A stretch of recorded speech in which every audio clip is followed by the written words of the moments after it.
Eles lançaram sem aviso prévio. Baixo, rápido, coordenado. Não foi a primeira vez, mas desta vez foi diferente. Desta vez, os Houthis não estavam só testando as defesas. Eles tentavam atingir algo gigantesco. Um dos ativos mais poderosos da Marinha dos Estados Unidos, um porta-aviões classe Nimitz de 100 mil toneladas com um enxame de projéteis apontados diretamente para o seu coração. E aqui está a pergunta. O que ocorre quando os Houthis atacam um navio de guerra da Marinha dos Estados Unidos? Eles chegam a se aproximar alguma vez? Eles já venceram alguma vez? Ou eles simplesmente são eliminados? Neste vídeo vamos explicar tudo, incidentes reais, sistemas reais e consequências reais. Você vai ver o que acontece após o lançamento durante uma interceptação e como a Marinha reage quando é provocada. Porque isso não é mais teoria. Isso já vem acontecendo. E as lições? Elas são brutais, rápidas e implacáveis. É isso que acontece quando os Houthis tentam enfrentar a marinha mais avançada do mundo. Eles não começaram com palavras, eles começaram com lançamentos. Abril de 2025, em algum lugar no Mar Vermelho, o USS Harry S. Truman estava em patrulha de rotina quando alarmes romperam o silêncio. As telas do radar acenderam, vários contatos desconhecidos, rápidos em baixa altitude, sem sinal IFF amigo. Então veio a voz pelo rádio. Ameaças vindas de vários vetores, mísseis e drones. Em segundos, o porta-aviões entrou em alerta total. Isso não era um exercício, e os Houthis não estavam mais só provocando. Eles estavam tentando romper. De lançadores ocultos na costa do Iêmen, ao menos 6 mísseis de cruzeiro, 2 foguetes balísticos e um drone kamikaze foram lançados contra o grupo de ataque Truman em um padrão cerrado de saturação. Isso não foi um disparo amador. Foi coordenado, cronometrado e brutal. E quase funcionou. Enquanto os destroyers Aegis travavam o alvo e disparavam interceptadores SM-2 ESSMs, Sea Rams, o Truman lançou caças. O convés ganhou vida com um rugido. As torres Sea Whiz giravam como colmeias enfurecidas, e mesmo assim um drone chegou perto. Bem perto. Um FA-18E Super Hornet, que decolava em meio à resposta, foi forçado a fazer uma manobra evasiva extrema para evitar os estilhaços de um drone interceptado. Mas foi uma mensagem clara: os Houthis poderiam atacar pesado. Eles quase conseguiram acertar um alvo. Março de 2025, 2 semanas antes, eles realmente conseguiram. Não foi um porta-aviões nem um jato tripulado, mas um drone MQ-9 Reaper de 30 milhões de dólares abatido do céu na costa do Iêmen. Os Houthis não perderam tempo. Postaram as imagens online como troféu. Chamas, destroços, vitória. O que eles não viram foi o que o drone viu pouco antes de morrer. Porque o Reaper enviou toda a telemetria pouco antes do impacto. Picos térmicos, coordenadas de GPS, emissões de radar, dados de alvejamento suficientes para acender todos os monitores no CENTCOM. E a Marinha já estava de olho. Em 30 minutos, o pacote Bravo já estava em movimento. A bordo do USS Dwight D. Eisenhower, as equipes de voo prepararam os FA-18 com JDAMs e HARMs. Os destroyers Aegis abriram as células de lançamento vertical. Tomahawks foram lançados, silenciosos, rápidos e mortais. O alvo? A origem exata dos lançamentos dos mísseis. O resultado? Reboques de radar achatados, depósitos de combustível vaporizados e bunkers de comando desabados. O drone se foi, mas não morreu em vão. Apenas uma semana antes disso, foi a Força Aérea dos Estados Unidos que recebeu o aviso. Um F-16 solitário, fazendo cobertura de inteligência, vigilância e reconhecimento perto do Mar Vermelho, detectou um ataque hostil de radar. Logo após, lançamento de míssil desvia. O piloto nem piscou. Contramedidas acionadas, curva de 9G. Rolagem defensiva, o míssil passou a 60 metros perto o suficiente para sacudir a cabine. Mas aquele lançamento? Isso provocou um grande contra-ataque. Outra missão do pacote Bravo foi iniciada. Tomahawks foram lançados. E-18G Growlers bloquearam as comunicações inimigas. Super Hornets lançaram JDAMs no local de lançamento e na infraestrutura de apoio. Um míssil errou, mas deixou um rastro, e esse rastro levou ao fogo. E então veio o maior deles. 17 de abril de 2025, oeste do Iêmen.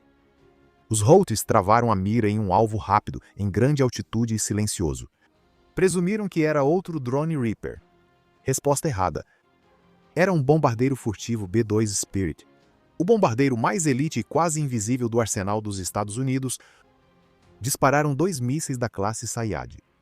O B-2 nem sequer reagiu, ele simplesmente desapareceu. Mas ele observou. Ele marcou. Ele mapeou. E em poucos minutos, aquele bombardeiro mudou de rota e lançou GBU-57S exatamente naquele local, seguido por J-Dams em abrigos de comando, depois mais 2 B-2S mais Hornets e os ataques retaliatórios mais precisos de toda a campanha do Mar Vermelho. Do lançamento ao impacto, 15 minutos. Os Houthis não apenas erraram, eles se tornaram visíveis. E para um B-2 isso é como pintar um alvo na sua testa.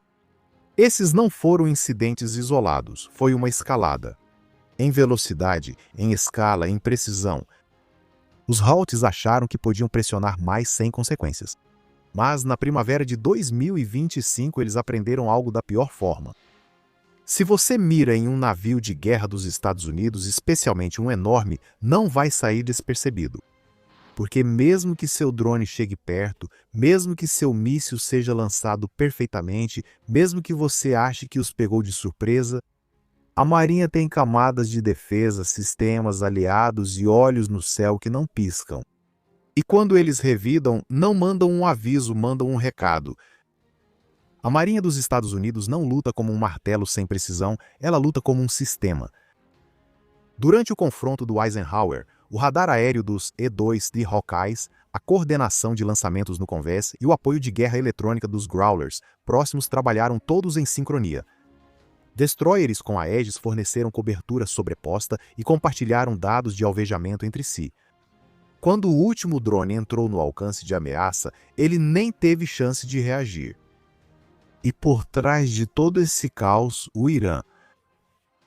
Vários relatórios de inteligência dos Estados Unidos ao longo de 2023 confirmaram que conselheiros técnicos da Guarda Revolucionária Iraniana ajudavam a aprimorar drones e sistemas de guiagem de mísseis dos Houthis. Aqueles drones Shahed de design iraniano. Aquelas variantes de mísseis Sayad? Impressões digitais iranianas. Os lançadores costeiros enterrados em afloramentos rochosos? Manual iraniano. Então, quando chegamos a 2025 e os Houthis intensificaram seus ataques, isso não foi uma surpresa repentina. Isso foi o resultado de anos construindo, testando e ajustando suas táticas. E durante tudo isso, a Marinha se adaptou. Detecção de ameaças mais rápida, patrulhas mais agressivas, formações de grupos de ataque modificadas, regras de interceptação que evoluíram de segurar o fogo para lançar com travamento de radar. Porque eles aprenderam isso logo no início. Esses não eram piratas com AKs. Esses eram operadores com sistemas de armas de verdade, apoio de verdade e um objetivo: para atingir algo que sangra diante das câmeras. Mas o que eles não perceberam é que mesmo lá em 2023, a Marinha já estava um passo à frente. Os mísseis que eles dispararam foram registrados e rastreados até a origem. Os drones perdidos foram recuperados e submetidos à engenharia reversa. Os locais de lançamento marcados, catalogados e à espera. Então, quando 2025 chegou, a Marinha não estava reagindo, estava agindo conforme o plano. Então, o que eles estão disparando afinal? Porque isso não é sucata de ferro velho. Esses não são piratas lançando RPGs em navios cargueiros. Os Houthis fizeram do oeste do Iêmen uma base de lançamentos e seu arsenal avança a cada mês. Vamos começar pelos drones. O mais comum, o Shahed 136 pequeno, rápido e feito para morrer. É um drone kamikaze de projeto iraniano carregado de explosivos e programado para ficar rondando uma área-alvo antes de mergulhar no último segundo. Pense nisso como um IED voador que não bate na porta. Usaram-nos em enxames, às vezes 15 de uma vez, tentando sobrecarregar radares e permitir que um passasse pelas defesas em camadas da Marinha. Depois tem o CAS F-2K, também baseado em drone, mas com uma ogiva de fragmentação explosiva projetada para atingir alvos menos protegidos como radares, caminhões de combustível ou convéses de voo. São baratos de fabricar e difíceis de rastrear em voo. Mas a ameaça maior são os mísseis.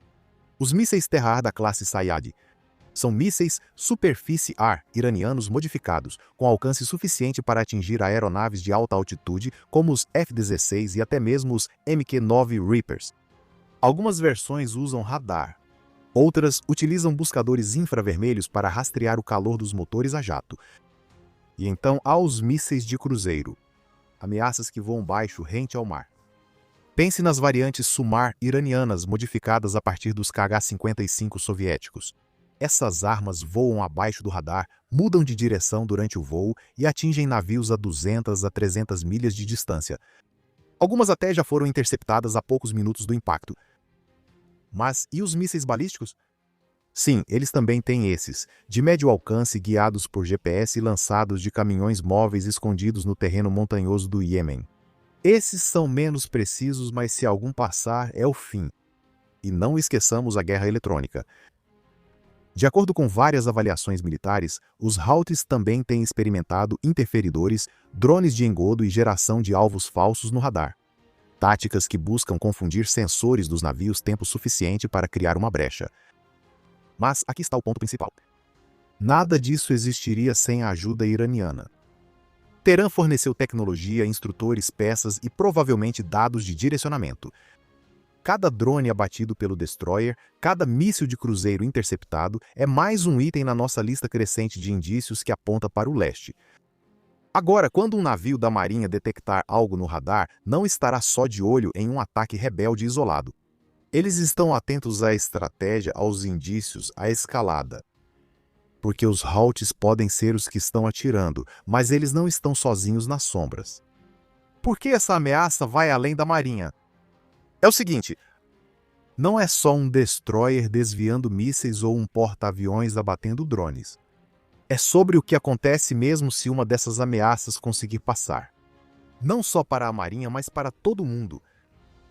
A Marinha dos Estados Unidos não navega apenas para se exibir. Ela está protegendo uma das vias navegáveis mais movimentadas e estrategicamente críticas do planeta, o Estreito de Bab el-Mandeb. Esse estreito corredor de água conecta o Mar Vermelho ao Golfo de Aden e, além disso, ao Canal de Suez. Você sabe o que passa por aqui, não sabe? Cerca de 12% de todo o comércio global. Petroleiros, navios porta-contêineres, transportadores de GNL, bilhões de dólares em cargas circulando todos os dias. Se um navio de guerra for atingido, ou mesmo se um ataque quase atingir o alvo, isso assusta seguradoras, desvia rotas e faz os preços globais dos combustíveis subirem em questão de horas.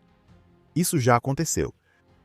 No final de 2023 e início de 2024, ataques repetidos dos Houthis forçaram vários gigantes do transporte marítimo, Maersk, Hapag-Lloyd, CMA, CGM, a redirecionar embarcações ao redor do Cabo da Boa Esperança. Isso representa mais 8.000 quilômetros de navegação. Mais tempo, mais combustível, mais custo. Não foi porque foram atingidos. Foi porque a ameaça era real o suficiente. Para a Marinha, isso gera uma nova zona de guerra, onde a prontidão de combate se encontra com a pressão econômica. Um drone voando perto de um porta-aviões não é só um risco militar. É uma faísca geopolítica. E para os Houthis, esse é o objetivo.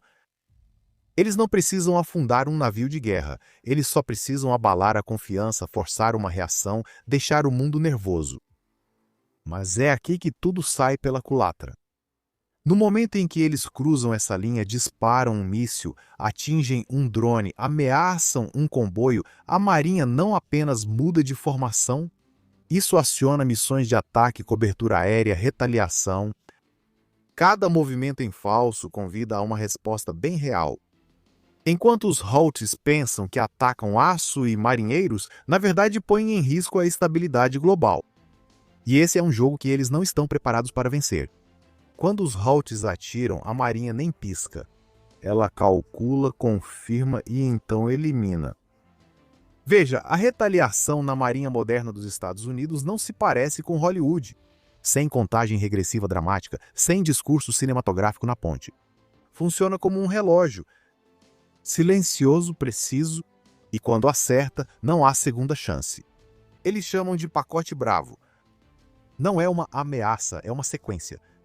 Uma doutrina de ataque multidomínio pré-aprovada, concebida para ser acionada no instante em que um meio da marinha é alvejado. E quando um drone caiu em março de 2025, Bravo foi acionado.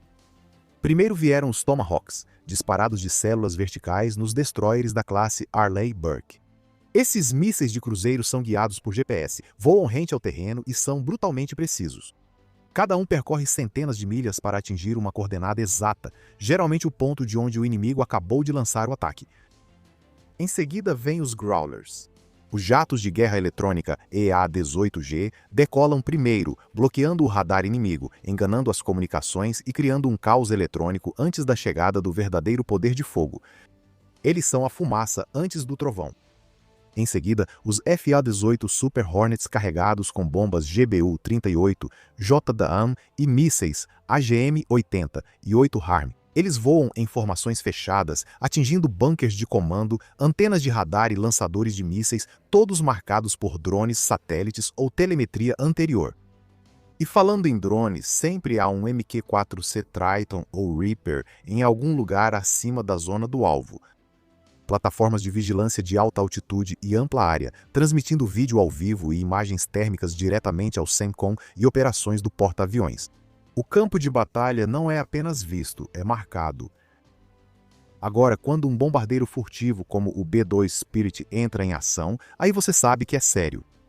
Em abril de 2025, após os Houthis tentarem atingir um B-2 com mísseis Saiyad, receberam uma resposta sem tweets ou comunicados à imprensa. Envolveu bombas destruidoras de bunkers GBU-57, lançadas de 15 mil metros de altitude, que destruíram instalações de lançamento subterrâneas antes que alguém pudesse sequer correr. Essa missão terminou em menos de 15 minutos. O B-2 já havia partido antes da bola de fogo alcançar o horizonte. Essas não são missões reativas, são respostas planejadas, silenciosas, calculadas e devastadoras. Porque quando você ataca um navio de guerra dos Estados Unidos, você não só desperta a frota, você faz o martelo cair. E quando você percebe que ele está caindo, já é tarde demais. Até agora, todos os drones, todos os mísseis e todas as munições vagantes foram interceptados. Mas e se um deles não errasse? E se um míssil de cruzeiro Houthi conseguisse furar as defesas da Marinha e atingir o convés de voo de um porta-aviões dos Estados Unidos? Isso não seria apenas um incidente em combate, seria uma crise global. Um porta-aviões não é apenas um navio, é poderio americano flutuante. Um símbolo de domínio de 13 bilhões de dólares, abrigando mais de 5 mil tripulantes, dezenas de jatos e a capacidade de lançar operações de combate em qualquer lugar do mundo. Acertar algo assim. Você não está cutucando um gigante, e sim dando um soco na garganta dele. As ações dos Estados Unidos não se resumiriam a mísseis Tomahawk e FA-18S. Isso poderia escalar para operações de ataque em profundidade, bloqueios regionais ou até mesmo a ativação de discussões do artigo 5 com aliados, caso ativos da coalizão estejam envolvidos. E o Irã? Espere pressão imediata, econômica, diplomática e talvez até militar. Enquanto os Houthis apertam o gatilho, todos sabem quem fez a arma. Até agora, nada conseguiu passar. Mas a Marinha treina como se já tivesse ocorrido.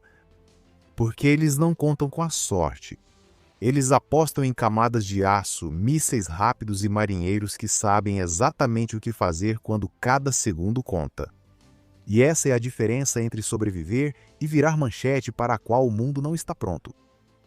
Então, o que acha? A Marinha dos Estados Unidos deveria atacar com mais força da próxima vez que um grupo de batalha de porta-aviões for alvo? Ou a estratégia atual, revidar apenas quando necessário, é a escolha mais inteligente? Conte pra gente o que você acha nos comentários, porque essa luta está longe de acabar. Os drones ainda estão voando, os radares ainda estão detectando atividade intensa e o próximo lançamento pode não ser apenas um aviso. Pode ser aquele que consegue passar. E se isso acontecer, a resposta não será apenas precisa, será absolutamente avassaladora. Obrigado por assistir. Se você aprendeu algo hoje, aperte o botão de curtir. E se quiser mais histórias reais sobre a guerra naval moderna, não se esqueça de se inscrever. E olha, se você quiser ir além e apoiar o canal diretamente, junte-se à frota. Você terá benefícios de fidelidade, respostas prioritárias e ainda nos ajuda a divulgar mais histórias reais do mundo marítimo. Clique em Seja Membro no canal e junte-se a nós. A gente se vê na próxima vez.